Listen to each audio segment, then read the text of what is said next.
আমি বুঝলাম না, সকাল থেকে ফ্রিজ নিয়ে তুমি কি করতেছো? কেন দেখতে পাচ্ছ না? না, আমি যে রাত্রের বেলা তোমাকে বললাম যে আজকে ছুটির দিন, তুমি সকালে উঠে বিরিয়ানি রান্না করবা, তা তোমার বিরিয়ানি রান্নার নামে কোনো খোঁজ নেই, তুমি ফ্রিজ নিয়ে ব্যস্ত কেন? ফ্রিজটা কেনা হয়েছে কি জন্য? আমি কি হচ্ছে তোমাকে এখন সেই কাজটা না করে আগে বিরিয়ানি রান্না করে খাওয়াবো? তোমার কোনো চিন্তা ভাবনা আছে? কয়দিন পরে গরু কিনে নিয়ে চলে আসবে, কয়দিন পরে কোরবানির, তার আগে ফ্রিজ পুরো খালি করতে হবে না? তা ঈদের সাথে ফ্রিজ খালি করার সম্পর্ক কি? আমি তো এই যে ফ্রিজের ভিতর যত জিনিস আছে, আমার নানির বাড়ি এর চেয়েও বড় ফ্রিজ আছে, সব আমার নানির ফ্রিজে পাঠিয়ে দেবো। কেন? আমাদের ফ্রিজ এত খালি করে কি হবে? আশ্চর্য, গত বছর যে ভুল কাজ করছি এই বছর কি আর আমি সেই ভুল করি? কেন? জীবনেও আমি আর এই ভুল করব না। ওই ভুল থেকে শিক্ষা নিয়ে এত বড় ডিপ ফ্রিজ কিনছি। গত বছর কি ভুল করছো আমি তো বুঝলাম না কিছু, একটু বলবা আমাকে? গত বছর আমার ছোট ফ্রিজ ছিল বলে নিজের ফ্রিজে গরুর গোশত রাখতেই পারি নাই, সব তুমি মানুষকে বিলাই দিছো। এই বছর তো চিন্তা করছি এক গরু কোরবানি দিয়ে আগে নিজের ফ্রিজ ভর্তি করব, তারপরে মানুষকে যা দেওয়ার দেব। কেন, আমি কি কুরবানি দিচ্ছি তোমার ফ্রিজ ভর্তি করার জন্য? আল্লাহ, আমি এত বড় ডিপ ফ্রিজ কিনছি, সেখানে যদি আমার ফ্রিজ ভর্তিই না হয় তাহলে আমার ডিপ ফ্রিজ কিনে কি লাভ হইলো? এই তোমাদের মতো কিছু মানুষদের জন্য গরিবরা সুন্দর করে গোশ খাইতে পারে না কুরবানি ঈদের দিনও।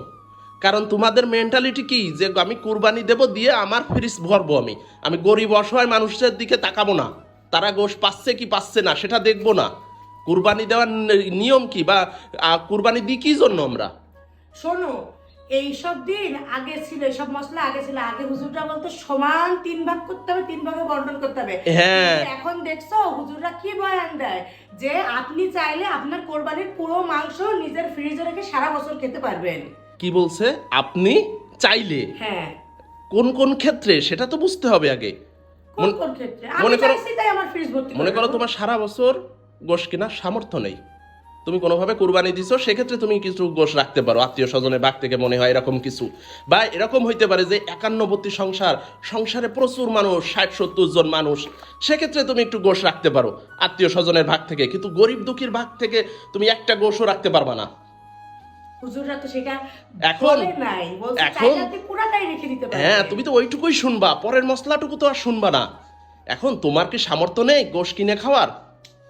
আমি যদি এক গরু কোরবানি দিই, আমি সারা বছর কেন কিনে খাবো? কত টাকা দিয়ে একটা গরু শোনো, কিনবো?